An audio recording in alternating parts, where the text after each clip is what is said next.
The opinions expressed by the Reverend are his own and no one else's. Make no assumptions. But they are the truth as he best understands it. Unexpurgated, unedited, and most of all, unlubricated. They are coming from the heart. They are guided by the mind. They are guaranteed to kick your ass. Get ready to choke on that collective truth cock, boys and girls. It's time once again for the Sunday sermon. I got Joel, I got Jude, I got Joey, the Sultan of Sarcasm, I got Steve, I got Opium Tales on board. Gotta give me the drum roll. Nice. I never get tired of that bumper music, man. That is a fucking jam. Red Desert from Minneapolis, Minnesota. You guys have been following me, paying attention, man. I've been on a bit of a doom kick for the last couple of years. Red Desert isn't exactly doom. It's almost kind of stoner. I'm not going to get into set tripping and, separating genres and stuff, but this is a hell of a jam. Speaking of doom, my favorite doom band, Dope Lord, just released a new one a new EP this week. So that's been fueling the workouts over at Metroflex San Marcos. Shout out to those guys. They have kept my sanity together through every bit of this downtime. And I got to give a shout out to my boy Mo Baxter. Man, you guys give him some props, man. Big round of applause for my boy Mo. Mr. Baxter and I have a long history. It feels like, it just feels like we've known each other all our lives, man. And, a whole lot of shared experiences. And he's really holding it down for me over on the Mo Baxter page on Facebook. Keeping it alive, Stoner and Doom is so close, they're often the same people. High on Fire, perfect example. Yeah, that's a true story, man. Definitely a long conversation that needs to be had. But I want to say hi to everybody who's here. We got Steve Jetton, we got Joel, OG Prophet of Doom, Joey, the Sultan of Sarcasm, Brother Jude on board. We need to have another cup of coffee, man. I've been missing the conversations. Jude kept me mobile, agile, and hostile when I was going through all the spinal wreckage, man. And he's been a brother of mine for a long, long time, Jude. Glad to have you on board. Aaron, holding it down up in the BART bunker in Washington State. Got Ariella on board. How you doing, girl? Aaron holding it down up there. Down in Texas, we're calling it the SnowPocalypse. In Washington, we call it Wednesday. We got Wolf. We got Wolf on board. We got Raymond the Ozmeister. Oz on board. Good to see you, brother. Glad you made it out. And of course, Opium Tales. Man, I can't say enough good things about those folks. We're gonna give them their proper shout outs and get the sponsor shout outs down. I'm gonna start fading this music out right here. It's getting a little bit smoother, man. I've got this interface down now for StreamYard. I'm gonna give them kind of a sponsor shout out. They don't actually sponsor the program, but without StreamYard, I wouldn't be able to bring you this stuff. Once Facebook terminated my live privileges and we had to go over to the YouTube channel, but StreamYard seems to be working right now. Everything that we've done for the past 2 weeks and this one is still on the free version of StreamYard. We're going to bump it up a little bit. I think we're going to upgrade before next week so I can start playing around with some of the other features and be able to do stuff like, show you some of the things that I have on my production screen, like in the windows on the screen so you can actually take a look at it in real time. I'm always just blown away by the leaps and bounds in technology. And I'm kind of a cretin when it comes to this stuff. I'm not anywhere near the most tech savvy guy in the world. But even an idiot like me has tools available now that he can go live before an audience of, thousands of people on the internet. So, and that's the thing, the gatekeepers, as much as they try to roll it in, and this is a little point I want to make before I give the sponsors a shout out, as much as they try to control it, as much as big tech tries to squeeze everything down and, dispense with voices that it would rather not have a public forum and all these other things. What you have to remember is that the internet is a direct descendant of ARPANET, and the Defense Department designed it to where it could relay information around different checkpoints in the event of a nuclear war, right? When this thing was first designed, it was like if you're trying to get a communication from Cheyenne Mountain, NORAD Command Center in the Rockies to New York City, and it's got to go by way of like Oklahoma City, St. Louis to New York City, but like St. Louis has been nuked, well, it'll automatically route things around. I mean, it's like it's basically designed to fight against its own destructions. It's built to find ways around things that are trying to block signal. And you know what we're saying? Be the signal, not the noise. So we're out here being the signal. It was designed to keep that signal from being cut off. It was designed to make sure that that signal got to its destination in a different context, obviously. But still, same basic format. So no matter what big tech tries to do, and no matter what they try to do to suppress the voice, they've opened Pandora's box. It may get harder and harder and harder to get that signal out there, man, but they'll never be able to completely shut it down. So we need to take heart in that. Yeah, Wolf. Yeah, can't stop the signal, baby. That's right. Can't stop the signal. All right. So let me give some shout outs. First of all, to the sponsors, as always, Roman and Roxy and Allie and the beautiful women over at opiumtales.com. You can follow Roman, one of my oldest and dearest friends. They're the erotic pinups and portraits people. Phenomenal artwork. He gets to hang around beautiful naked women and make that part of his lifestyle. Good on him. I did it for years in the teddy bar business, for those of you that know me. But he's doing some great things over there. So check him out, opiumtales.com. Throw some money down for some of his work. You can also follow him on his Twitter feed for as long as Jack Boots Dorsey allows us to remain on Twitter with our testosterone-driven commentary. And also, Casey and Dusty Tellison, my Viking brothers up in Washington State with Nordic Smoke Barbecue. Anytime that they can get out, you need to go out and patronize them, help them out. They're a local business. They're fighting against the lockdown orders coming from Inslee grad over on the left side of the state. But again, they are the only legit barbecue in the Inland Northwest. Hands fucking down. I say that, and I'm like Texas by way of North Carolina, getting to Washington, so I'm pretty spoiled for fucking barbecue. But yeah, only legit barbecue in the Inland Northwest, and they're great fucking people. And go ahead and friend them on Facebook. Go ahead and follow their page on Facebook. Dusty's been doing some winter dispatches, and I don't know if it's just out of boredom or whatever, but he did a really entertaining Macho Man Randy Savage thing the other day. It was just fucking hilarious. So anyway, I mean, go for the humor. And of course, Casey, the other brother, U.S. Marine combat vet and a phenomenal writer.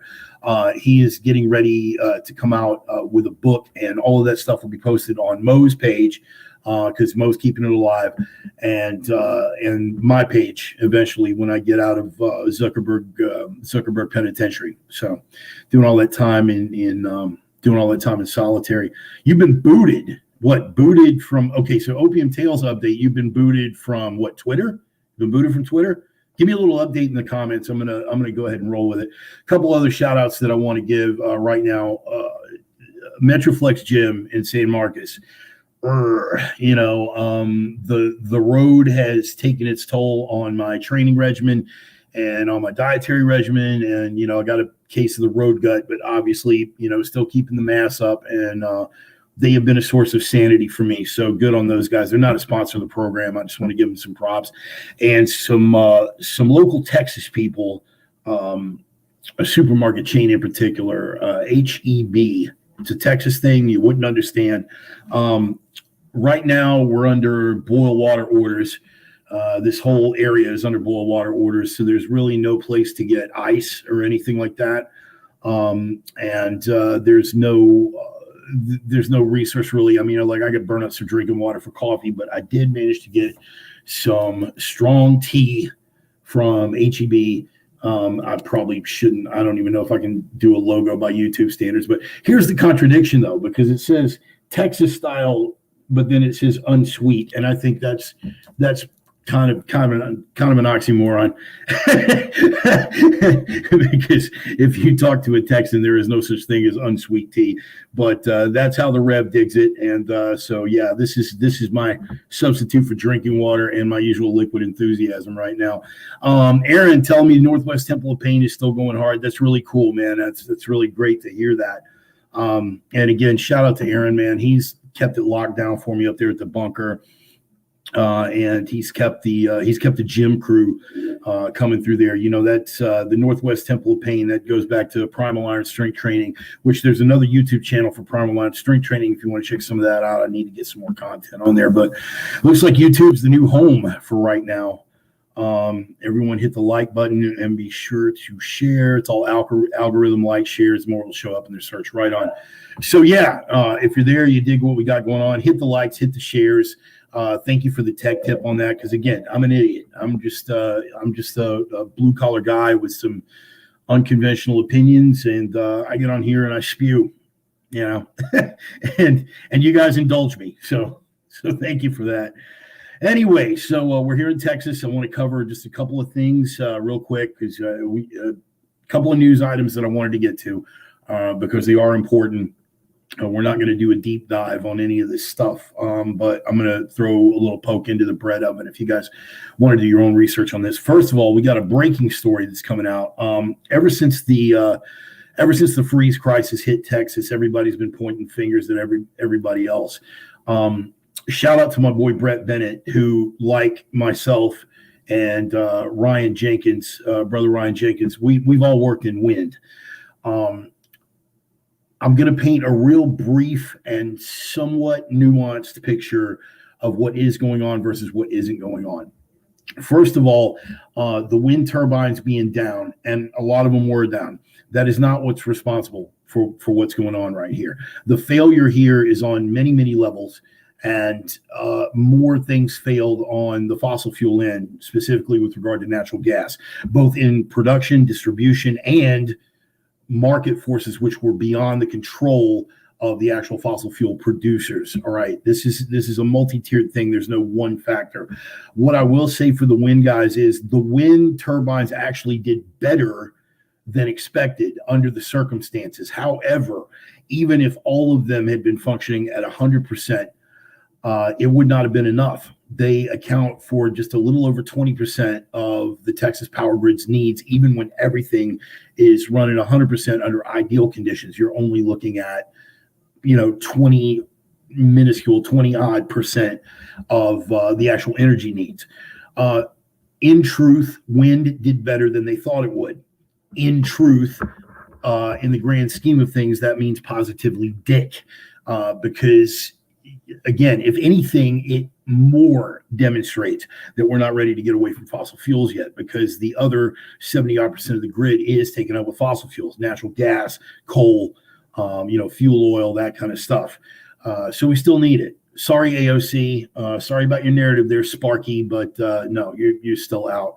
We'll get off on the Ted Cruz thing in a minute. It's a whole different thing, somewhat less unconventional than you might think, evidently. Maybe, Joey, possibly. It's entirely possible. I don't want to flatter myself.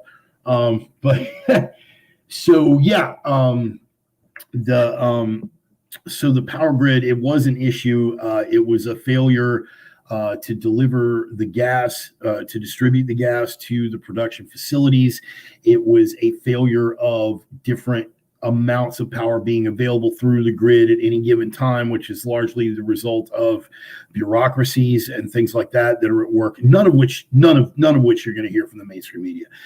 The only thing you were going to hear from the mainstream media is that it's conservatives' fault that the gas didn't make it to the power plants. It's conservatives' fault that Texas has its own power grid, and the only way to fix this thing is for Texas to join with the national power grid. Blah blah blah. Here's your narrative. With some fries to go. Have a nice day. That's all you're going to hear. But dig deep, everybody, and don't let your preconceived notions fuck with you. I don't like AOC. I don't like the narrative as it's being presented.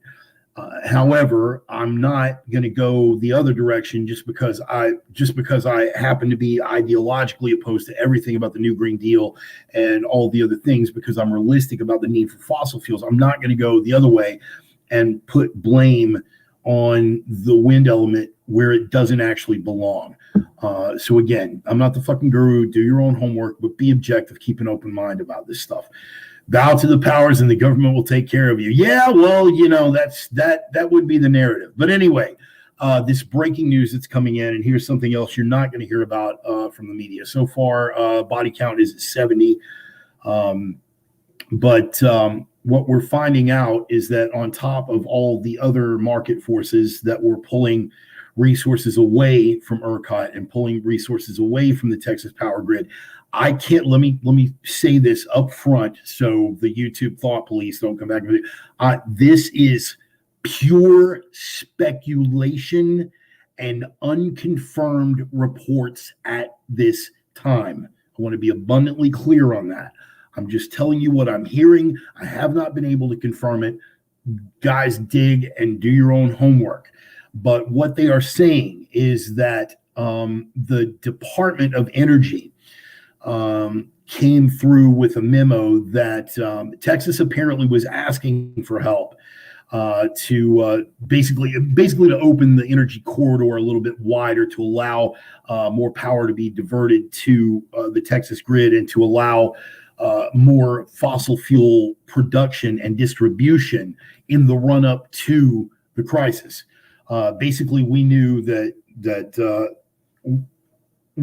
hell was coming. And we said, no, we gotta bump up the gas and coal production. We got to get more power available to the grid.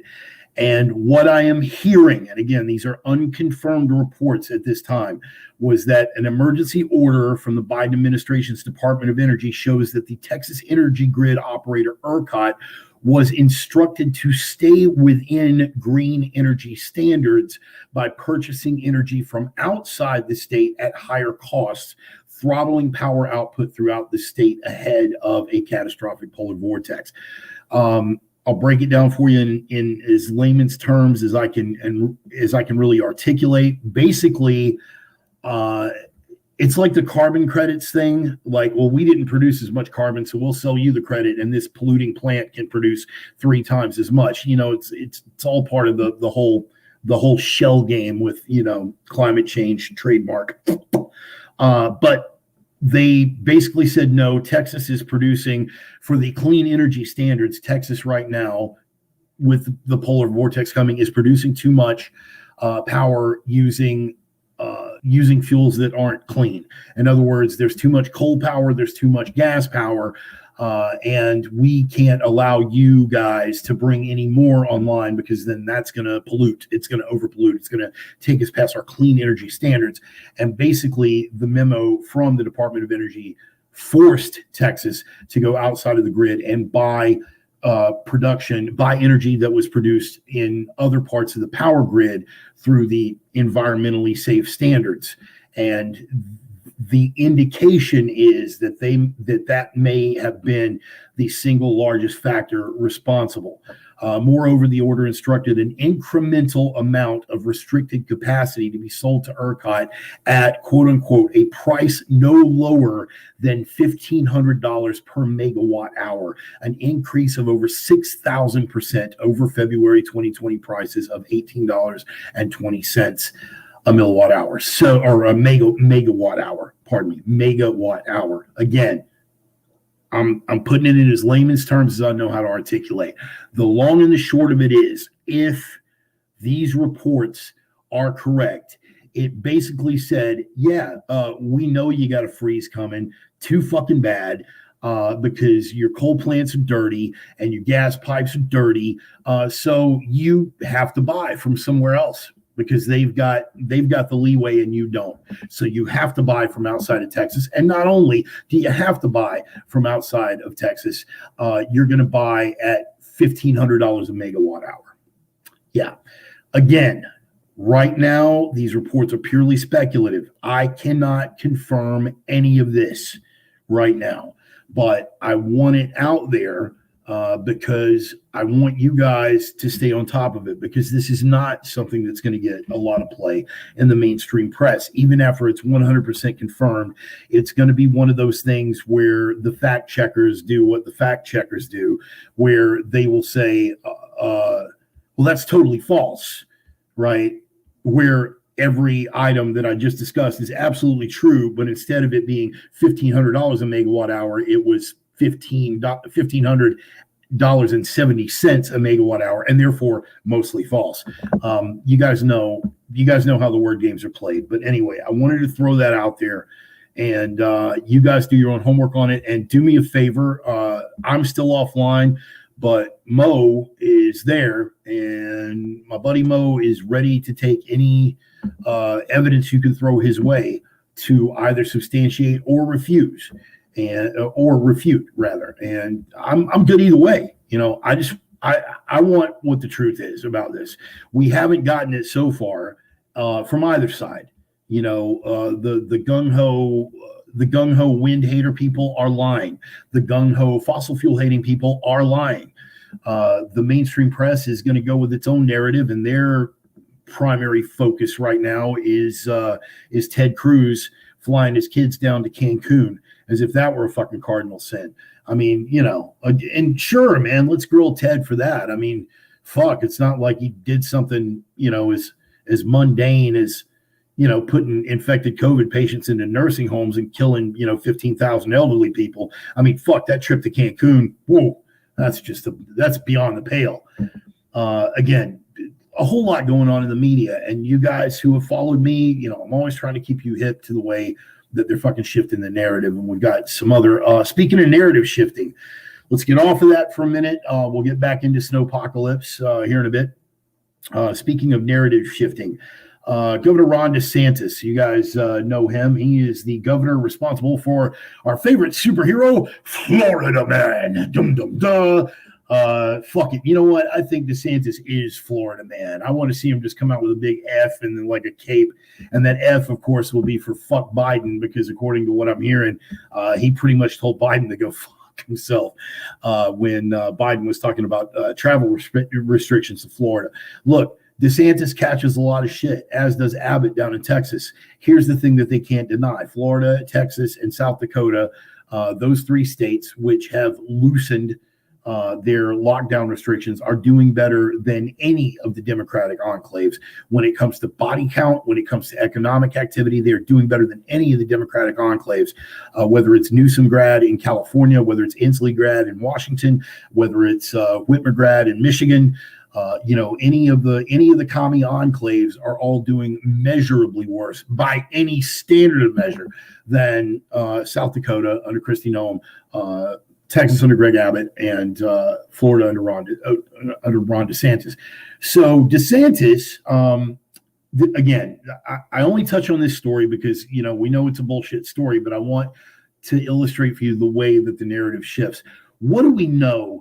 What is the one thing, if you had to name one at-risk group of people for COVID, regardless of how you feel about how the statistics have been shuffled, in your heart of hearts, if somebody put a gun to your head and said that your life depends on it, it says, name the most at-risk group for COVID, right? What is the first word out of your mouth? What is it? Elderly, right? Old, elderly, right? So it's pretty much a given, and it's understood that elderly should probably be the first in line for the vaccine if, again, you believe that the vaccine is safe and has no side effects. But it stands to reason that they should be that the most at-risk group should be the ones that are vaccinated. According to NBC News, this is the way they shift the narrative. Florida governor accused of playing politics with COVID vaccine. Florida's governor was slow to respond to the pandemic and the vaccine distribution plan, yada, yada, yada. The governor stands accused of using the COVID-19 vaccine to reward powerful political supporters and developers by setting up pop-up vaccination sites in planned communities they developed where GOP voters predominate. You know where those places are? Retirement communities where a lot of elderly people live. Yeah. This is how they're framing the story. Basically, DeSantis is doing the one thing that any responsible, rational governor would be doing. He is making sure that the most at-risk group, which is, dun dun duh, the elderly, the most at-risk demographic, because under the age of 70, this mutant supervirus has a 99.95% survival rate for people under the age of 70. So the one group that you want to vaccinate first is the elderly. However, the way that NBC News is framing the story is that look at him giving the vaccine to the elderly people first because they vote Republican.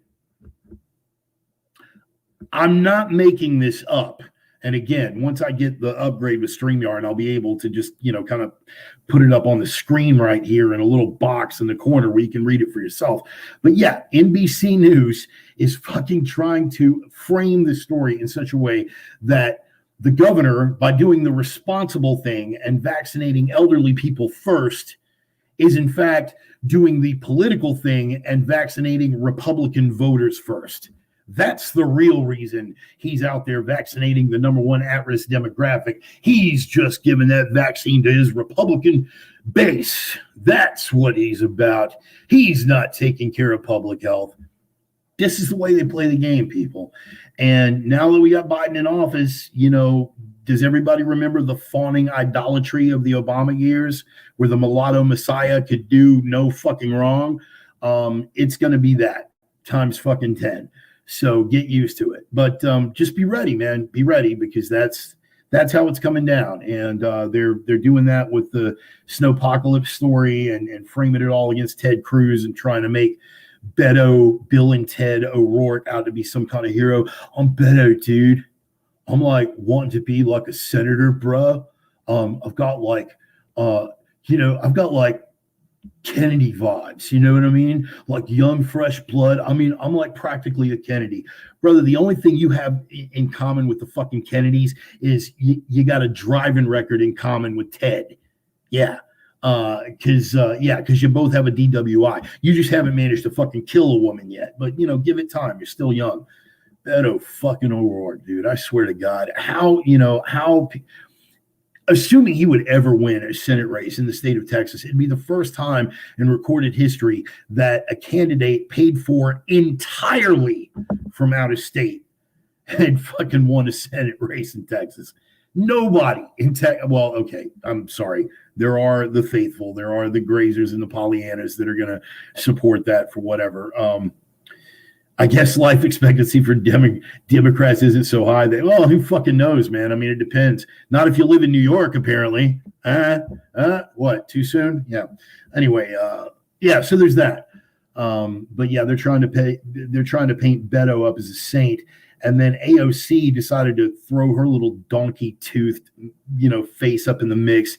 Hee-haw, look at me raising money for Texas. You're not raising money for Texas, bitch. You're raising money to cover for a New York governor. That's why AOC's in the mix in Texas. Anything to distract from what's going on, with her, Democratic kingpin, fucking Andrew Cuomo up in New York. So, don't get it twisted. But we all know how the media frames things. Do some homework on that. Always be aware of how the media is playing games with your head.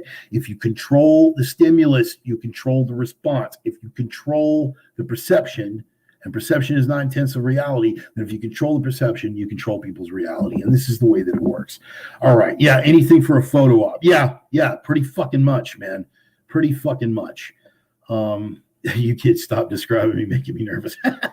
Florida has more elderly than anywhere except maybe Arizona. Yeah, maybe Arizona or Italy, I think. It's, but yeah, they've got a lot of demographics that I'm sure the Democrats would rather see die off. Let me see. Conservative Jews, elderly, Cubans who have escaped communism. Yeah, I mean, if Florida were to like break away and sink into the fucking Atlantic, I think the Democrats couldn't be happier. Anyway, next news story that I want to touch on because we're coming on to the halfway point. And I've still got plenty of stuff that I need to cover. France, of all places, guys, get ready for this one. You're gonna love it. France under Emmanuel Macron, and I've got my own issues with macaroon. Macron. I'm sorry. I can't. I look at the guy and I just think macaroon. I've got my own issues with Macron, but Macron and his administration basically issued a memo this week that they are investigating French universities over radical ideas imported from the United States. I want you to ponder this for a minute.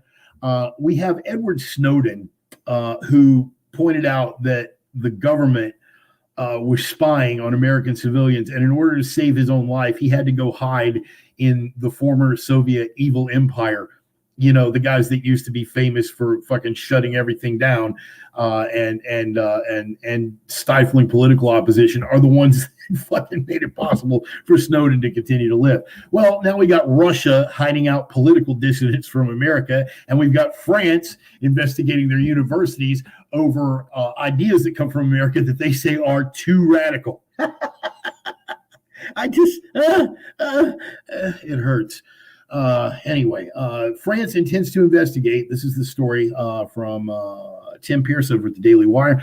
France intends to investigate universities to root out Islamo-leftist teaching and ideas that are fracturing French society as the government seeks to cut down on what officials say is American influence on French universities. The French government announced the probe earlier this week following months of rhetoric from top French officials and leading academics warning against ideas coming to France from American universities.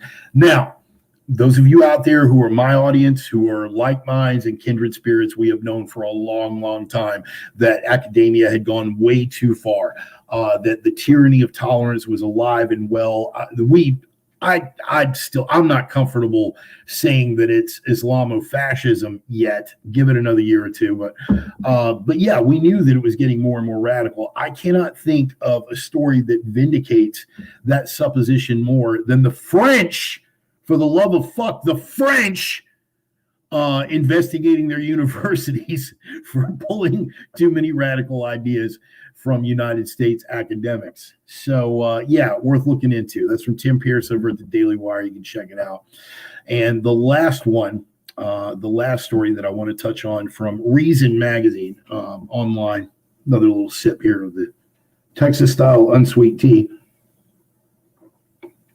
Sorry, guys, I just lifted right pretty much before I got online, so I'm still a little dry, a little pumped up, a little gassed. It's an unusual state of mind. Anyway, you guys should be reading this. And again, once I upgrade and I'm able to put little boxes up here to show you things, there are sites that I want for you guys to bookmark. Reason.com is one. Quillette.com is another. Those should be on your reading list. There are three that I start my morning with every day. If you're wondering what the Rev says, the Rev says this. The Rev says you got to start your morning with a stout cup of coffee, a Camel Wide Light, and Reason.com, Quillette.com, Quillette, Quillette.com, and survivalblog.com, James Wesley Rawls. That is what the Rev says. That's how the Rev says you need to be starting your morning. Stout cup of coffee, Camel Wide Light, Reason.com, Quillette.com, survivalblog.com. If you can start your morning with those three spots, and of course, maybe check out the Reverend's page, once he's once he's back on, because he posts a lot from those sources. It's kind of like a compendium. You might be able to save yourself a little bit of trouble. But that's how you need to be starting it. So again, Reason.com. Indiana Senate passes bill to let government steal stuff from people suspected of unlawful assembly. The subtitle, Vague Laws Are Typically Vague for a Reason. This is from the writer Billy Binion over Reason.com. Indiana Senate voted Tuesday 37-8 to pass a bill that would give the government broad powers to seize assets from people suspected of unlawful assembly, which under state law is defined as an assembly of 5 or more persons whose common object is to commit an unlawful act or a lawful act by unlawful means. Conservatives, are you sitting down? Because I'm about to spank you a little bit. Back at the end of the Reagan era and under Bush Sr., when property forfeiture laws, and property forfeiture laws are nothing new. In fact, Google property forfeiture laws. Actually, Google property forfeiture laws, Claire Wolf. Look into Claire's work on property forfeiture.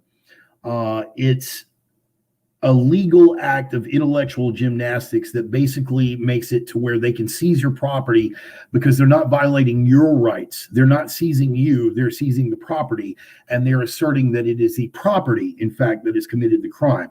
By seizing the property instead of you, right, they have sort of done an intellectual gymnastics duck and dodge around your Fourth Amendment rights. Now, conservatives, the reason I'm going to spank you on this is because back during the end of the Reagan era, the beginning of Bush Sr., when these property forfeiture laws were first sold to the American public, they were sold to the conservative community in particular as a way to go after those mean, nasty drug dealers. Here's a way we can go after them. You know, we can work around their constitutional rights. We can work around all that stuff. And look, I'm not saying the people aren't fucking scumbags. I will make no assertion that any of these presupposed demographics are not utter irredeemable scumbags. But that's the thing about constitutional rights, and that's the thing about principles. They apply to everyone or they apply to no one at fucking all. I digress. Back to property forfeiture. That's how they sold it to conservatives back in the day. We are going to allow law enforcement to seize property. They can pull you over if you've got a substantial amount of cash on the side of the highway and you don't have an adequate, for the officer, explanation for why you have $10,000 cash in that fucking gym bag in your trunk. They can seize the property. They don't have to take you to jail. They're not violating your rights. You didn't commit a crime. You're not being accused of a crime. The property committed the crime, and therefore they can seize the property. You have to post a 10% bond for the value of that just to get a hearing to attempt to get your property back. It's not property forfeiture. It's highway fucking robbery. And they sold it to particularly conservatives in that exact way. This is the way we get the drug dealers. We're all sick and tired of them, getting out on bond and walking, skating scot-free. We're tired of it. So we can't put them in jail. We're going to take their stuff. We're going to take their Lamborghinis and their cash and their helicopters and their big mansions, and we're going to sell it at auction. That's how we'll get them. You can get behind that, right? After all, it only affects those bad people, those dirty dope dealers. And you know what? Conservatives, while I was over here screaming, guys, hold up, y'all bought it. Hook, line, and fucking sinker, you bought it. And that's how they're selling it in Indiana. They are selling it to conservatives who still remember the summer riots. The way that they're selling it, right, to conservatives, and it may be too little too late on the way that they framed it, but this is the way that they're selling it. Broad power to seize assets, again, we're back to property forfeiture, for people suspected of unlawful assembly, defined as an assembly of 5 or more whose common object is to commit an unlawful act or a lawful act by unlawful means. And the way they're going to sell it to you conservatives is, this is how we get those Antifa maggots. Yeah, that's right. They gather together for unlawful activity. We can take their stuff. First of all, these Antifa maggots are fucking gutter sluts. They have no fucking property. They have nothing to fucking seize. But even assuming that weren't the case, that's not where they're going with this. Unlawful assembly means, remember back in Thanksgiving where you weren't supposed to have more than a certain number of people in your house? Remember over the course of all last year where they were told you couldn't have so many people in a church?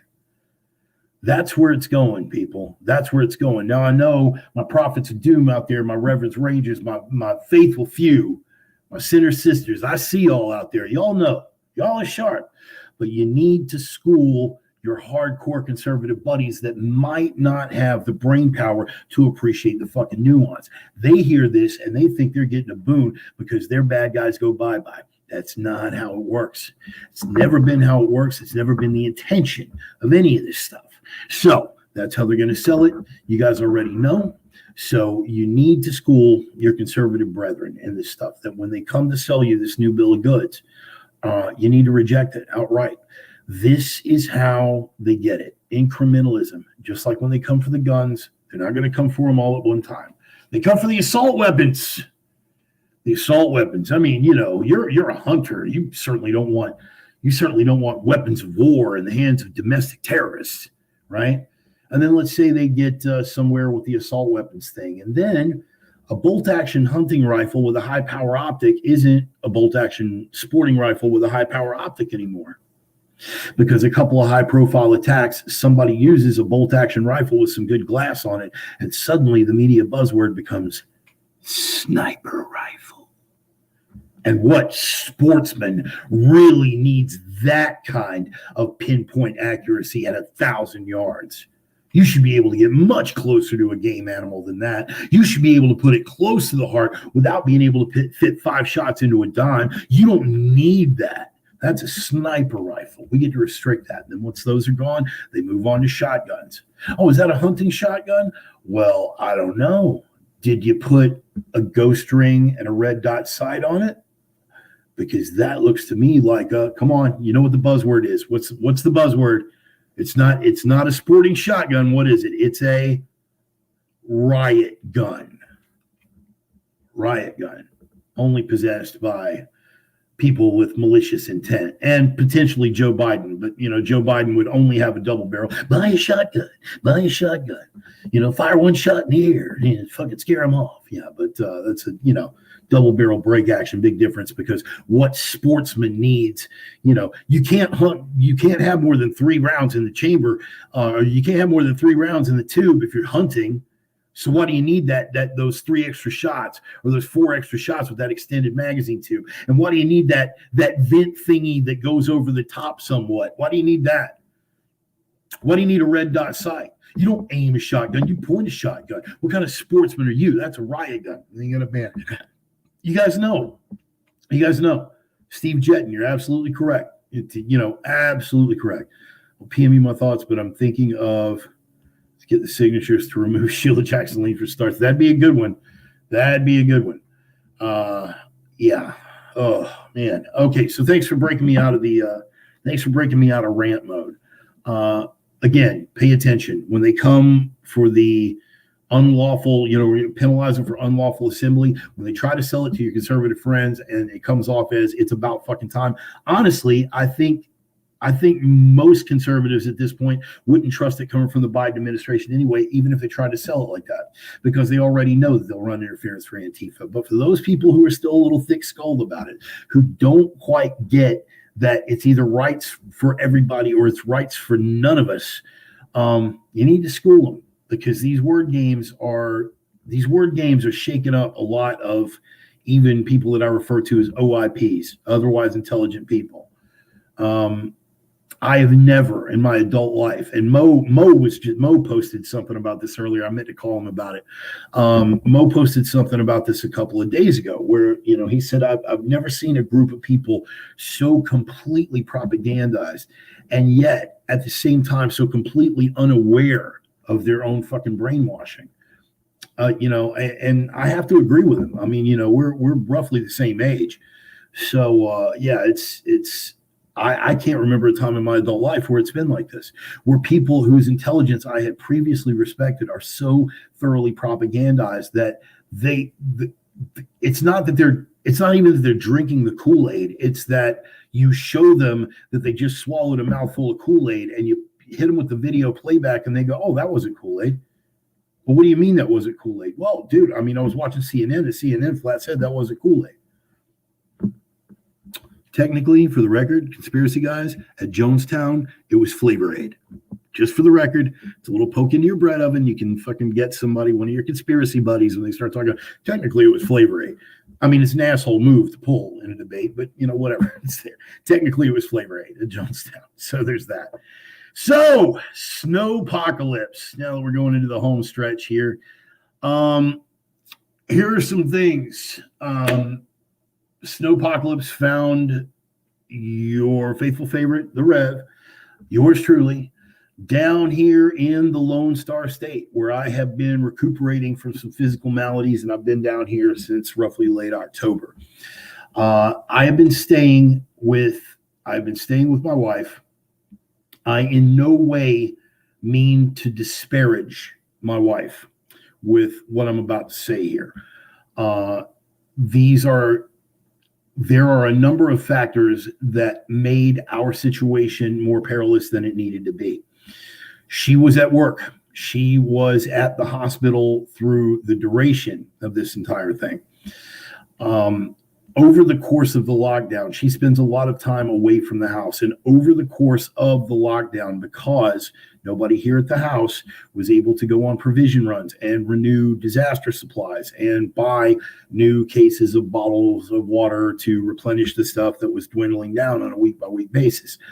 As a result of that, what should have been a massive disaster store, in line with what I've got up at the Bark Bunker that Aaron will easily vouch for. I mean, bomb shelter aside, I've got at least Aaron, correct me if I'm lying here, but you've seen it. I would say conservative estimate, 250 gallons of water in reserve. Conservative estimate. Yeah. We had nothing, next to nothing here. Here's rule number one and teachable moment number one about the disaster. If you find yourself in a place where you are going to be for any length of time, double check. Don't assume that stocks have been replenished simply because it's what you would have done. I'm certain that it would have been what my wife would have done. However, she has been on the front lines of this COVID thing. She has spent minimal amounts of time at the house, and it's basically just the kids. And the kids might not really be hip to the importance of replenishing disaster supplies. Now, we were not, to be fair, we were not totally unequipped. We had plenty of food. We had enough. I mean, there's enough trees on the property, let alone the firewood that was already here. We do have a functioning fireplace. There were enough trees on the property that even if the firewood would have run out, we've got those resources available. We were bingo on water backups. However, the great thing about it being snow is that snow melts. And what does snow melt into? Water. Granted, there's a lot less return on investment. If you're counting on melted snow, do understand that there's a lot of air involved in that snow. And just because you have a trash can full of snow, when it melts down, it's not going to be that much water. So you got to stay on top of things like that. But again, teachable moment number one for all of my prepper guys out there. If you're going to be spending time in a place, and particularly if you know that a crisis is inbound, take a minute just to go, hey, do we have this? Is this still squared away? Have these supplies been diminished? We were not in dire straits by any stretch of the imagination. Texas calls it a catastrophe. In Washington, we call this kind of Winter Wednesday. Again, this is the first time in my adult life, 26 years of which was spent in Houston. This is the first time in my adult life that I have seen in the state of Texas 2 snowfalls in the same week, and snow from the first of those 2 snowfalls still on the ground almost a week later. I have never seen that. Never seen that. 26 years in Houston, I have never once seen that. And like I told Mo, because Mo was like, what about Dallas? And I was like, dude, I said Texas, not Oklahoma, motherfucker. So anyways, a little jab at my Dallas guys. Hey, sorry, I had to. Fuck. Too much fucking lipstick and silicone up there for my taste. Anyway, I sent a picture of a pizza. Thanks, buddy. Thanks, Steve. Way to be on it. George says, we got 58 inches of snow and well below -10 at the same time Texas got hit. I just plowed and said to the wife, we don't need to go anywhere. We're set. Yeah, there you go. I mean, coming from hailing from a colder climate these days, we're used to it. But you have to understand, for a lot of you guys that do reside in colder climates that are wondering what the fuck everybody's freaking out over, number one, the power grid, that was a big fucking problem. Big problem. That made the chaos way worse than it needed to be.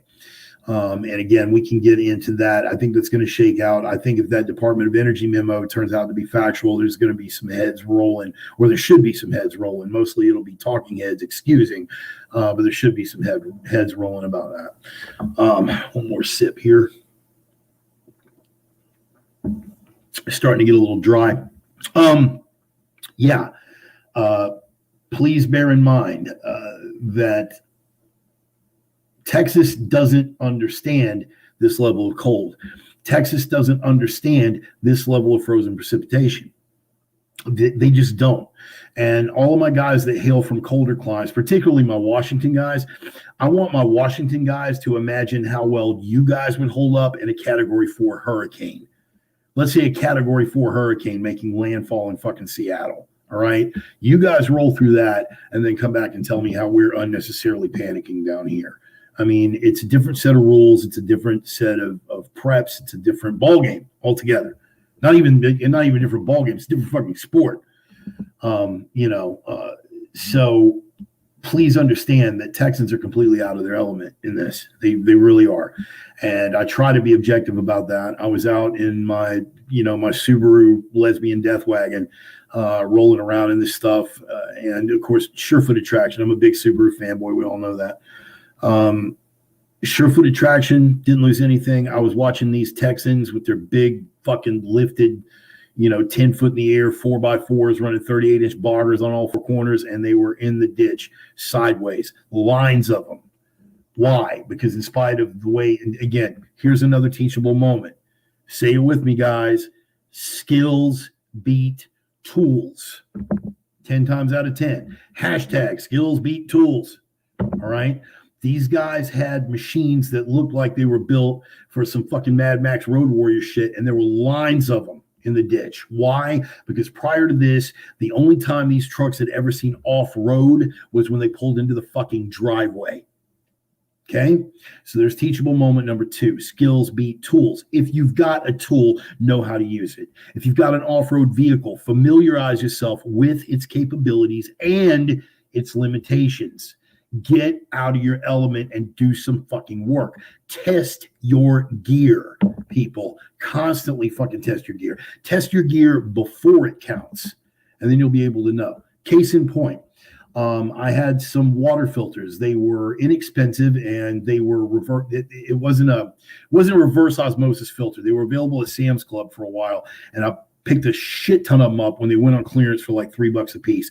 Basically, it was an electrolyte solution that goes in a small pouch, and then you fill up the rest of the bladder, the big pouch, with whatever shitty water you had, and it would osmose through, and it would remove the impurities, and then you would be able to drink the water.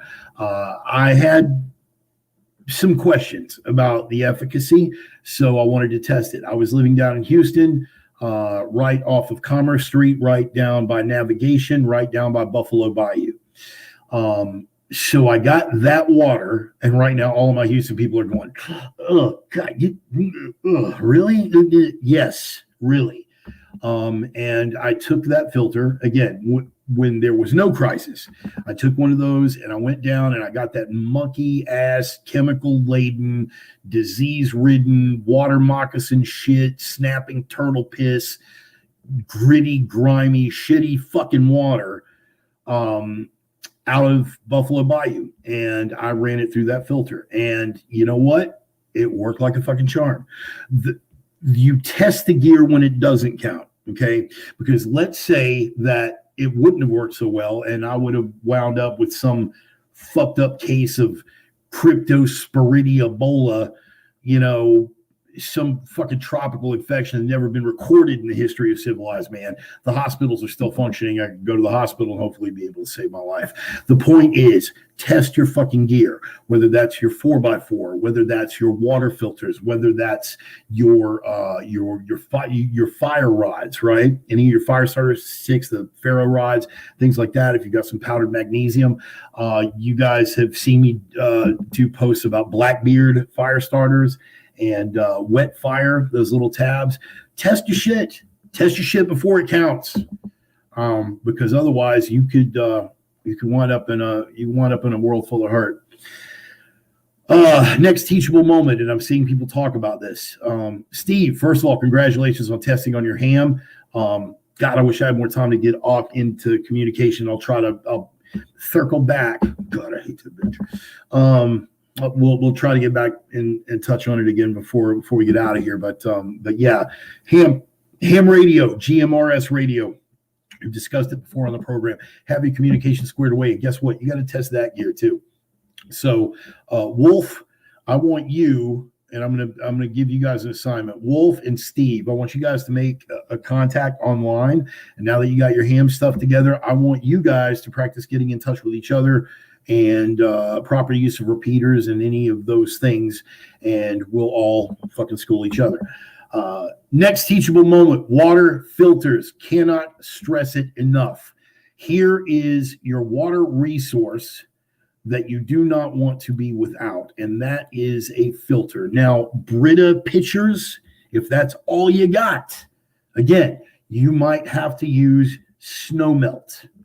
You might have to use rainwater that you've harvested off the roof of your house, which spends the rest of the year covered in tree sap and dead bugs and bird droppings and God knows what the fuck else, squirrel jizz. I mean, who fucking knows what is coming off your roof with that rainwater. Having a Brita pitcher is better than nothing. I'll say that. My understanding is that zero water is the filter of choice. That is my understanding. I'm not endorsing one or the other. I'm saying having something along that line is a minimum, bare fucking minimum, people. What I'm going to recommend, if you're going to have something that's good that you need to carry on you, again, water is the main fucking thing. You can survive literally weeks without food. A couple of days without water, you're fucked. Okay. Now, being in a place that isn't a desert, there'll always be a place, there will be some water resource around, but it might not be potable, right? It might not be necessarily sanitary. You've got to be able to do that. So look after your water resources. If you're going to have something that you're going to carry in a bag or in your vehicle, Life Straw. I swear by those fucking things. They are fantastic. And yes, I've tested the Life Straw on that same nasty fucking bayou water and it worked like a charm. So, Life Straw, great resource to have around. Keep in mind, Life Straw only goes so far. There's only a certain amount of flow before it's going to need to be chucked, right? Let me see some of the other ones. Katadyn makes a phenomenal filter. You guys can shop, and we'll spend a whole program on water resources one day. But for the family, Berkey, British Berkeyfield, Big Berkey. And however they're marketing it now, the British Berkeyfield, the Big Berkey water filters, the candlestick filters that you use, and it's a 2-stage assembly. Look it up. Again, any of these things I'm recommending for you now, I want you to bookmark. Just open up a little tab and bookmark that. Come back to it later. But Berkey, that's the way to go. They're the oldest and best in the business. Now, if somebody has something that's better than Berkey, Life Straw versus Sawyer. Life Straw versus Sawyer. Good question, Aaron. Life Straw versus the Sawyer filter. I'm assuming you're talking about the ones that you can cap onto the bottles with, that one, or the Sawyer that resembles the Life Straw. But either way, short answer is whatever works for your needs. All right. The actual filtration capability, right, is pretty much on par. You can't go wrong with either one. So I know Sawyer makes one that fits on the end of the water bag that's like a drip through filter. It's like a base camp filter. Sawyer does some good stuff. But yeah, Life Straw and Sawyer. Perhaps I could put links in the description. Yes, Joey, thank you for straightening me. That's Joey's nice way of saying, hey, Bart, you're still kind of a fucking idiot. You could just put it in it. Yeah, I could put links in the description. But anyway, I'm planting seeds right now, Joey, so I'll do my best, okay? I'll get to it. Hey, Bart, you're dumb. Yeah, thanks, bud. Thanks. Appreciate it. I'm going to let you slide, though, because you gave me an awesome cane. Anyway, MeWe as well. Yes, MeWe. Okay. Book of Faces and MeWe. Good. Yeah, Wolf, Steve, that's your fucking homework assignment. Hit me back. Let me know how it works out. Let Mo know, and he'll forward the information to me. So again, another thing, speaking with regard to water resources, I want you guys to look this up. It's called the Water Bob. The Water Bob bathtub storage unit. Basically what this thing is a glorified thick ass plastic bag that basically fits inside your bathtub. It's the size of your bathtub. You put it in place before you need it. When the crisis is coming and you know that water might get shut off, if you have that luxury, sometimes you won't. But if you have it, you put that in the bathtub, you fill it from the house spigot, and you have an entire bathtub full of water that's going to come from the spigot before the boil in place order is in place, right? So it's going to be healthy, it's going to be clean, and it's going to be inside a sealed bag, right? So you're not going to have to worry about little critters getting into it or stuff falling from the ceiling or lead paint chips or, whatever else that caused your kids, maladies. So yeah, I help because I care. Of course you do, Joey, and that's why we love you. But I want you guys to look that up. The Water Bob Bathtub Storage Emergency Drinking Water Container. Now, the Water Bob brand itself is about $35 on Amazon right now. There are cheaper versions. And as far as I know, the cheaper versions work just as well. It's the same basic principle. It's basically a glorified bathtub-sized condom. That's it. I mean, you're putting a jumbo condom in your bathtub and you're filling it with water. Congratulations. Desperate times call for desperate measures. Also, here's a shout out that I want to give, and this is particularly for my Houston audience. More so for all of my Texas audience, but particularly my Houston guys. I want you to pay attention to this. There is a place called Baytech Container down in Baycliff. Getting on down by Texas City, just following, go out so you hit 146 and come down. Okay. Baytech Container sells everything. They sell the used containers. This is what I have is some of their containers that traveled with me to Washington, 55-gallon and 15-gallon food grade water storage drums. They're usually used to ship soda syrups, right? So when you get them, they'll smell like Dr. Pepper or ginger ale, whatever is used to ship it. Bleach them, rinse them out, and you put it in. Now, after that water is fucking stored, you still want to run it through a filter before it becomes potable, but it's a good way to supplement. Baytech Container is an awesome resource. They sell those containers for cheap, and they've got their own product, a new product called the Aqua Tank 2, which is a 60-gallon water bag. It's basically a water bladder. Same principle as the bathtub bag, right? And it holds 60 gallons of water, which in a pinch will get you a lot further down the road. Now, one more thing I'm going to suggest for you to have, you need backups to your backups. One of the things that we had to deal with here was we did have a backup camp stove. Unfortunately, that backup camp stove was in the trunk of the wife's car and therefore in downtown Austin and absolutely useless to us out here in San Marcos. It was an oversight. There should have been 2. At my place, there would have been 7. Aaron will vouch for me on that. I've got these fucking things laid out all over the place. But always have backups to your backups, particularly if your home is all electric. Those of you guys that have gas, you think, I don't have to. Guess what? Gas lines can fucking break too. Gas supplies can get cut off. Have backups to your backups. What I'm going to suggest, those little butane stoves, you see them if you've ever gone to any of these ritzy little brunch places, those little, they get the butane cans. It's a little single burner stove, right? They're cheap as fuck. At any Asian grocery store, you can pick them up for like $15, and you can pick up a case of butane canisters at that same grocery store for roughly $20 to $25. And that'll keep you in butane fuel for quite some time. In fact, I have electric burners at my house. My primary choice, I use that single burner butane stove more often than I use the electric eyes on my stove. It heats better, and butane's fucking cheap. But have that stuff put back. I'm going to recommend one in particular. It's the Camp Lux dual fuel, and this is the one that I have at the house, and Aaron will vouch for me on this one, that will run, it has an adapter, and it'll run on the canned butane, and it will also run on the small bottles of propane that you see at Walmart and all these other places. It'll also connect to any other hose with that adapter and run off a big tank of propane as well. So you've got 2 fuel options. And again, that's $35 at Amazon right now if you want to get the dual fuel. But if you just want the butane, that's fine. Single burner butane, you can pick these up for $15 all day long at your Asian grocery store. Have backups to your backups. These are important things to have in place. So that's basically it, man. Just a couple of teachable moments. Now, there's going to be more that's going to come to me over the course of the next couple of weeks when I'm doing my, after action report and my retrospect, and I'm looking back at all of the things. Yes, Doritos will burn. So will crayons. Crayons make phenomenal candles. We're going to get into more prepper advice, but The important thing, again, teachable moments. Number one, never assume.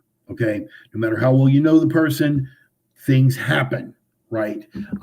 Again, you guys know Charlie and I generally live many states apart, and her work detail requires her to be away from the house a hell of a lot more often.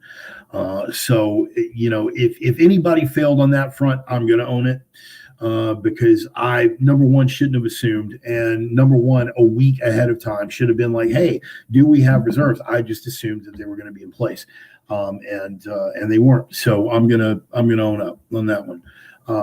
But thankfully, I did have some backups, because one of the things being on the road is my typical grab and go bag. The grab and go bag that I would have under any set of circumstances travels with me on the road. It's not my primary bug out bag. My primary is in a Spec Ops Recon Ruck. This one is another one that I've got set aside in a Maxpedition Condor 2. Yeah, Maxpedition Condor 2 backpack.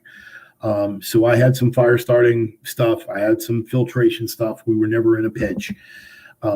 But had it been other people without any resources at all, it could have been a problem. You are the only person who can judge your preparedness for yourself. I'm not gonna put this stuff on you. So again, take what you can from this, and just sort of incorporate those things into your preps moving forward.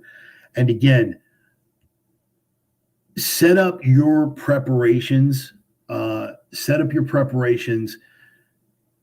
With regard to everything. One of the oldest jokes in the prepper community is, why do you guys spend so much time talking about zombies? Well, because if you're prepared for an actual uprising of the undead, chances are you're going to kind of shrug off a snowstorm. Chances are that anything less than a Category 5 hurricane really ain't going to phase you, because you are prepared for the absolute most unrealistic, fucked off, holy shit, this could never happen in a million years scenario. So anything less than that, you're going to kind of shake off, right? But more to the point, this is the thing. And this is what steers a lot of people away from prepping. It's one of the reasons why I recommend Survival Blog and very few other prepper sites, because typically people get overwhelmed. Don't get so caught up in that bunker mentality. Easy to say for me, I have a bunker. But don't get so caught up, because not only does it start to affect your personality, it starts to reflect and affect your interpretation of the world around you and how you see things. Don't be unrealistic about it, okay? But fold it into your lifestyle. It does not take much. A few extra cans when you go to the grocery store. Going to the Asian grocery store and spending $15 on a little butane stove and another $20 on a case of fuel for that stove and sticking it away in a closet somewhere. You do that one time. Doing what I've told you about before with the 25-pound bag of rice and the water jug, the 5-gallon water jug. 25 pounds of rice right into the 5-gallon water jug. Cap that fucker, stick it away in the closet, and forget about it. Because at the end of the day, what you are buying is not preparedness. What you are buying is not life insurance. What you are buying is not, oh my God, the world's ending and this is going to save my life. What you are buying is peace of mind. Peace of mind. And you can't put a price on that, because at the end of the day, when the zombies are crawling out from their fucking graves, the one neighbor is screaming, man, I'm heading for the mountains. The other neighbor is screaming, hey man, I'm heading for the ocean. You're going to look at both of them and go, I'm going home. Can't put a price on that. I am the Reverend. That is the gospel. We're about 8 minutes over right now. I appreciate you guys sticking it out with me, man. Thanks to all the OG Reverends, Rangers, Prophets of Doom, my sinners, sisters. Oh, man, my watchers in the wilderness out here with John the Baptist wearing a shirt made out of hair and eating locusts and wild honey. All right, we're not quite to that yet. The snowstorm wasn't that fucking bad. Anyway, man, I appreciate y'all being here. I appreciate you sticking with us through the shift over to YouTube. We'll be multi-streaming Again, in 2 weeks, we'll be back on Facebook Live and YouTube and potentially a couple of other platforms once I get this upgrade through StreamYard. So again, another big shout out to StreamYard right here, Pink, because, dude, the interface is easy and it's made it easy for an idiot like me to keep on doing what I do. Again, if you guys want to throw a little bit, I'm going to pass around that digital collection plate. I am on Venmo. I am on PayPal. I am on Facebook Pay. I am on, Cash App. I mean, all the different formats. You can find me out there. And if you can't find me out there, hit me up with a personal message or hit Mo up, and Mo will relay it to me. And we'll get that info to you if you want to drop me something, $1, $5, whatever you feel like, man. If any of the stuff that I'm throwing out has like brightened your day or given you a different scope or direction or whatever, again, I would rather have 500 of you out there throwing me $1 than one guy throwing me 500. It arrives at the same thing, but it's more important to me to get the word out to a larger number of people. That's basically just how I view the world. But anyway, even if you're not in a position where you can throw a little coin, here's some things that you can do. Number one, spread the word, right? Going to go out with a little clutch. You can spread the word, turn other people onto the program. Hey, man, this crazy motherfucker does an hour-long rant every Sunday. Seems like a guy that you'd probably dig. Check him out. Get out there and spread the gospel. But first and foremost and most important, no matter what, strive with everything that's in you to be the signal, not the noise. To be that light in the darkness and to be that strength in a world full of weakness. I am the Reverend. That is the gospel. Appreciate you guys being here. I love each and every one of you. Thank you for making me feel like less of a lone voice in the wilderness. I appreciate the support. Get out there and spread the word. And like I said, man, all you guys get out there and help each other. Steve and Wolf, you got your homework assignment. Help each other out on the ham radio tip. Anybody else that's got some skills to pass along. It's a network. It's a community, people. That's the difference between us and the grazers. They are a herd. We are a pack. So let's all throw in and pull together as a pack. Like-minded individuals, kindred spirits, brothers from different mothers, however you want to look at it, man. We're all on the same path, and we're going to be a lot stronger on that path together than any of us are as individuals. But don't let that make you lose sight of being strong as an individual, because the stronger you are as an individual, the more that you have to contribute to the strength of the pack. And that's not just strength, it's knowledge, it's wisdom, it's skills. So get out there and learn them, man. Anyway, folks, thank you once again for the support. Appreciate y'all. Going out with a little clutch, Fortunate Son, courtesy of Ryan Adam Jenkins, my brother, who is in a large part responsible for this whole fucking journey. I love you, brother. Thank you. Appreciate you guys. We will see you next Sunday right here on YouTube. Maybe some other formats. Check with Mo. He'll get with you. Peace.